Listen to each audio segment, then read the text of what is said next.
ये आकाशवाणी रायपुर है। प्रादेशिक समाचार बुलेटिन के साथ मैं निशा नैयर।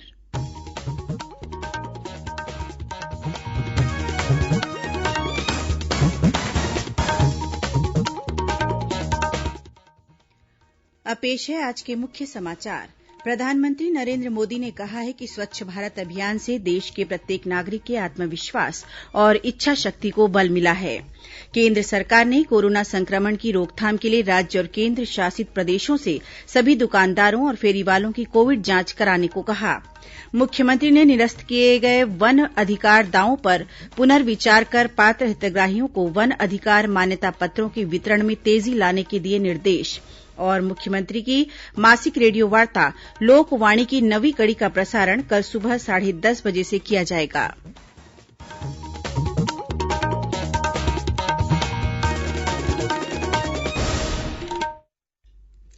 अब समाचार विस्तार से।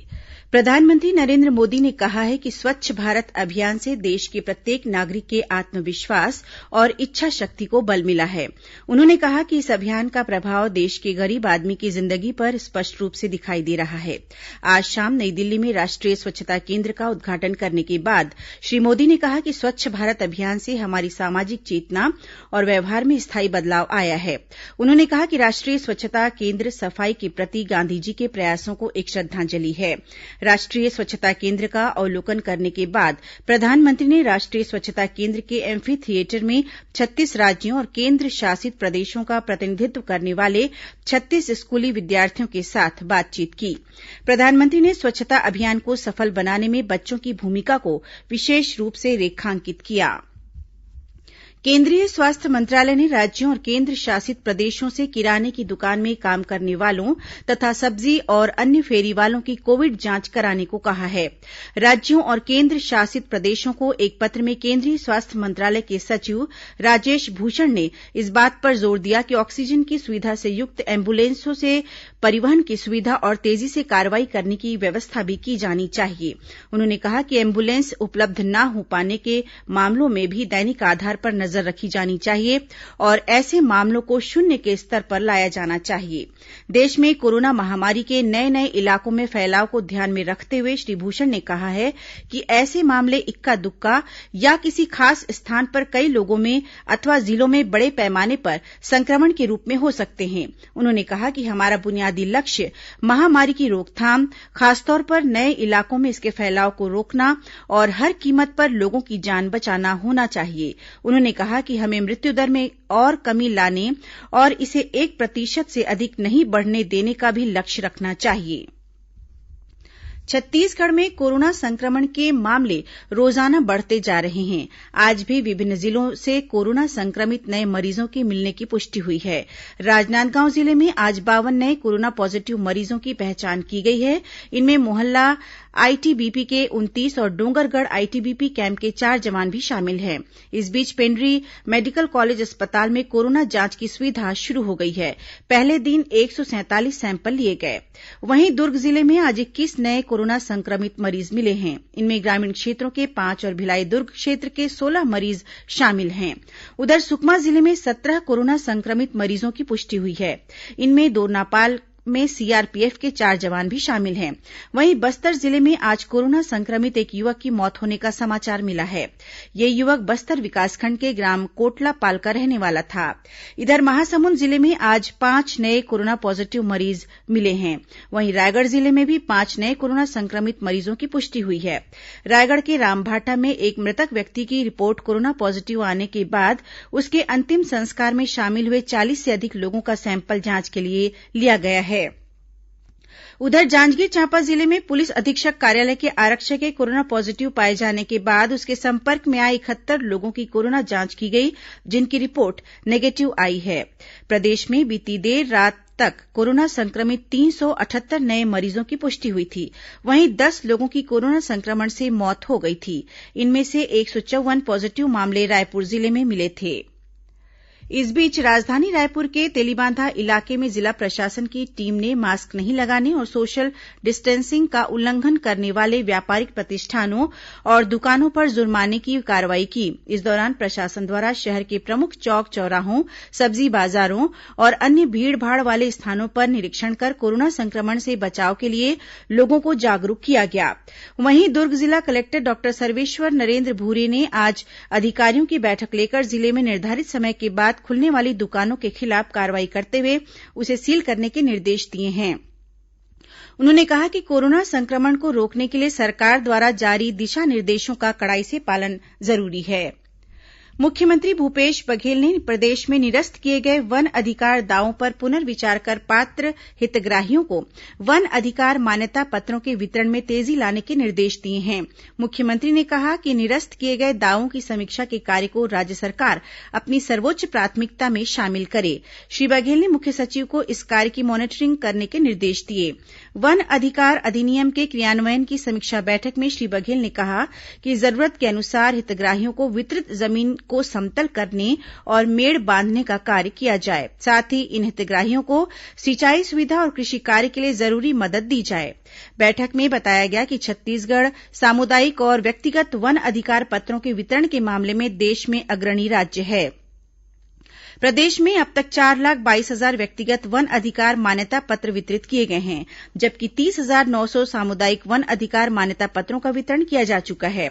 वन अधिकार प्राप्त 95,000 से अधिक हितग्राहियों को प्रधानमंत्री आवास योजना का लाभ दिया गया है। कांग्रेस समन्वय समिति की बैठक आज राजधानी रायपुर में आयोजित की गई। बैठक के बाद कांग्रेस के प्रदेश प्रभारी पीएल पुनिया ने बताया कि बैठक में संगठन विस्तार और सरकार की योजनाओं को जनता तक पहुंचाने की रणनीति पर चर्चा हुई। इसके अलावा बैठक में निगम मंडलों में नई नियुक्तियों को लेकर भी विचार विमर्श किया गया। मुख्यमंत्री भूपेश बघेल को छत्तीसगढ़ ओलंपिक संघ का निर्विरोध अध्यक्ष चुना गया है। वहीं महासचिव पद पर गुरूचरण सिंह होरा निर्वाचित हुए हैं। आज हुए चुनाव में स्वीमिंग संघ के सचिव साईराम जाकड़ को कोषाध्यक्ष नियुक्त किया गया है। इसके अलावा ओलंपिक संघ में 5 सह उपाध्यक्ष और एग्जीक्यूटिव का भी चयन किया गया है। खबरों का सिलसिला जारी रहेगा। अभी वक्त है एक छोटे से विराम का।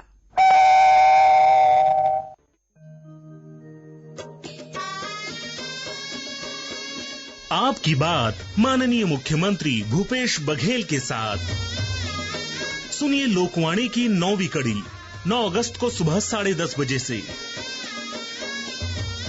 लोकवाणी में इस बार न्याय योजनाएं नई दिशाएं विषय पर बात होगी। छत्तीसगढ़ के सभी आकाशवाणी केंद्रों, FM रेडियो एवं क्षेत्रीय समाचार चैनलों पर।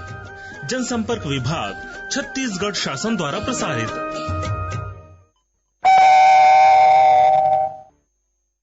प्रादेशिक समाचार आप आकाशवाणी रायपुर से सुन रहे हैं। अब आगे बढ़ते हैं बाकी के समाचारों की ओर। कोरोना संकट काल में स्कूलों को बंद रखे जाने के दौरान प्रदेश के अनेक शिक्षकों ने स्वप्रेरणा से न सिर्फ बच्चों को पढ़ाना लिखाना जारी रखा, बल्कि उन्होंने नवाचार भी किए हैं। राज्य शासन ने ऐसे शिक्षकों के प्रयासों को पूर्ण सहयोग देते हुए उन्हें आवश्यक संसाधन उपलब्ध कराने का भरोसा दिलाया है। कोरोना काल में भी बच्चों की पढ़ाई जारी रह सके, इसके लिए मुख्यमंत्री भूपेश बघेल की पहल पर राज्य शासन ने पढ़ई तुंहर द्वार कार्यक्रम के तहत वेबसाइट बनाई है, जिसका लाभ लाखों बच्चों और शिक्षकों को मिल रहा है। स्कूल शिक्षा विभाग के प्रमुख सचिव डॉक्टर आलोक शुक्ला ने सभी कलेक्टरों को परिपत्र जारी कर स्वेच्छा से कार्य कर रहे शिक्षकों के प्रयासों को सराहा है। उन्होंने कहा है कि इन शिक्षकों को पूर्ण सहयोग दिया जाए, लेकिन उन पर किसी तरह का दबाव न बनाया जाए। शिक्षकों को अन्य कारणों से पूरी तरह मुक्त रखा जाए और ऐसे कार्यों में उनकी ड्यूटी नहीं लगाई जाए। परिपत्र में कहा गया है कि अनेक शिक्षकों ने गांव में जाकर ग्राम समुदाय की सहायता से छोटे छोटे समूहों में बच्चों को अनौपचारिक विधि से पढ़ाना प्रारंभ किया है। ऐसे शिक्षकों को कोरोना योद्धा के रूप में सम्मानित किया जाना चाहिए। प्रदेश में डीएलएड द्वितीय वर्ष की मुख्य परीक्षा 2020 की सैद्धांतिक परीक्षा के अंक आंतरिक मूल्यांकन के आधार पर दिए जाएंगे। इसके लिए पोर्टल में निर्धारित पूर्णांक के विरुद्ध आंतरिक मूल्यांकन के आधार पर प्राप्तांकों की प्रविष्टि पोर्टल में की जाएगी। छत्तीसगढ़ माध्यमिक शिक्षा मंडल ने इस संबंध में आदेश जारी कर दिया है। इसमें डीएलएड मान्यता प्राप्त संस्थाओं को 13 अगस्त तक पोर्टल पर पिछले वर्ष के अनुसार व्यावहारिक तथा सैद्धांतिक परीक्षा के आंतरिक मूल्यांकन के अंकों की प्रविष्टि करने को कहा गया है। वहीं छत्तीसगढ़ ओपन स्कूल की परीक्षाएं भी इस वर्ष असाइनमेंट पद्धति से कराई जा रही है। जिन जिलों में 22 जुलाई से 6 अगस्त तक लॉकडाउन था, वहां भी कक्षा 10वीं और 12वीं के विद्यार्थियों को असाइनमेंट का वितरण किया जा रहा है। विद्यार्थी असाइनमेंट प्राप्त करने के 2 दिन के भीतर अपना असाइनमेंट लिखकर परीक्षा केन्द्रों में जमा कर सकते हैं। स्वतंत्रता दिवस के अवसर पर प्रदेश में आज से गंदगी मुक्त भारत अभियान चलाया जा रहा है। 15 अगस्त तक चलने वाले इस अभियान का मुख्य उद्देश्य स्वच्छता के प्रति लोगों के सकारात्मक व्यवहार में परिवर्तन लाना है। इस अभियान के तहत दुर्ग जिले में आज कलेक्टर और जिला पंचायत के सीईओ द्वारा सरपंचों के साथ ई रात्रि चौपाल का आयोजन किया जाएगा। कल 9 अगस्त को गांव में सिंगल यूज प्लास्टिक एकत्र करने और उसे अलग किए जाने के लिए अभियान चलाया जाएगा। इसी तरह अलग अलग दिनों में अन्य विविध कार्यक्रम भी आयोजित किए जाएंगे। ग्राम पंचायतों में किए जा रहे स्वच्छता संबंधी उत्कृष्ट कार्यों के लिए 15 श्रेणियों में राज्य स्वच्छता पुरस्कार भी प्रदान किया जाएगा। मुख्यमंत्री भूपेश बघेल की मासिक रेडियोवार्ता लोकवाणी की 9वीं कड़ी का प्रसारण कल 9 अगस्त को होगा। मुख्यमंत्री इस बार लोकवाणी में न्याय योजनाएं नई दिशाएं विषय पर प्रदेशवासियों से बात करेंगे। इसका प्रसारण छत्तीसगढ़ स्थित आकाशवाणी के सभी केन्द्रों, एफएम रेडियो और क्षेत्रीय समाचार चैनलों से सुबह 10:30 बजे से 11 बजे तक किया जाएगा। भारत छोड़ो आंदोलन की 78वीं वर्षगांठ के अवसर पर आज कई कार्यक्रम आयोजित किए जा रहे हैं। वर्ष 2042 में राष्ट्रपिता महात्मा गांधी ने अंग्रेजों को देश से निकालने के लिए भारतीयों से करो या मरो का आह्वान किया था। ये आंदोलन मुंबई में ग्वालियर टैंक से आरंभ हुआ था। प्रतिवर्ष आज का दिन अगस्त क्रांति दिवस के रूप में मनाया जाता है। केंद्रीय सूचना और प्रसारण मंत्री प्रकाश जावड़ेकर ने भारत छोड़ो आंदोलन दिवस पर स्वतंत्रता सेनानियों को श्रद्धांजलि दी है। श्री जावड़ेकर ने ब्रिटिश शासन से भारत को आजाद कराने के लिए दिए गए बलिदान को याद किया। कल विश्व आदिवासी दिवस है। कोरोना संक्रमण को ध्यान में रखते हुए इस साल विश्व आदिवासी दिवस पर सार्वजनिक कार्यक्रमों का आयोजन नहीं किया जाएगा। मुख्यमंत्री भूपेश बघेल कल वीडियो कॉन्फ्रेंसिंग के माध्यम से विश्व आदिवासी दिवस पर जिलों में आयोजित कार्यक्रमों को संबोधित करेंगे। कार्यक्रम में सभी जिलों के हितग्राहियों को वन अधिकार मान्यता पत्र के वितरण के साथ ही एकलव्य और प्रयास विद्यालय के उत्कृष्ट विद्यार्थियों को भी सम्मानित किया जाएगा। इस दौरान मुख्यमंत्री कुछ जिलों के वन अधिकार मान्यता प्राप्त हितग्राहियों से भी चर्चा करेंगे। राज्यपाल अनुसुईया उइके ने विश्व आदिवासी दिवस के अवसर पर प्रदेशवासियों को शुभकामनाएं दी हैं। उन्होंने अपने संदेश में कहा है कि छत्तीसगढ़ जनजाति बाहुल्य प्रदेश है और यहाँ की जनजाति कला संस्कृति अनूठी है। उन्होंने विश्वास व्यक्त किया कि अपनी कला और संस्कृति को बनाए रखते हुए प्रदेश तथा देश को खुशहाली की राह पर ले जाने की दिशा में जनजातीय समाज की सदैव सहभागिता रहेगी। संतान की लंबी आयु की कामना से जुड़ा हलषष्ठी का पर्व कल प्रदेश भर में परंपरा के अनुसार मनाया जाएगा। इसे कमरछठ भी कहा जाता है। इस मौके पर माताएं व्रत रख मिट्टी का छोटा कुंड बनाकर पूजा अर्चना करेंगी। आज सुबह पूजन सामग्री धान, अरहर, मक्का, गेहूं, महुआ, लाई और पसहर चावल खरीदने के लिए बाजारों में लोगों की अच्छी भीड़ देखी गई। मान्यता के अनुसार हलषष्ठी व्रत के दिन माताओं के लिए हल से जुते हुए खेत का अनाज और सब्जी ग्रहण करना वर्जित होता है। इस दिन महुआ का दातुन करने की परंपरा भी है। हलषष्ठी के अवसर पर राज्यपाल अनुसुईया उइके और मुख्यमंत्री भूपेश बघेल ने प्रदेशवासियों विशेषकर महिलाओं को शुभकामनाएं दी हैं। राज्यपाल ने कहा है कि माताएं इस अवसर पर अपने बच्चों के उत्तम स्वास्थ्य और लंबी आयु के लिए व्रत रखती हैं।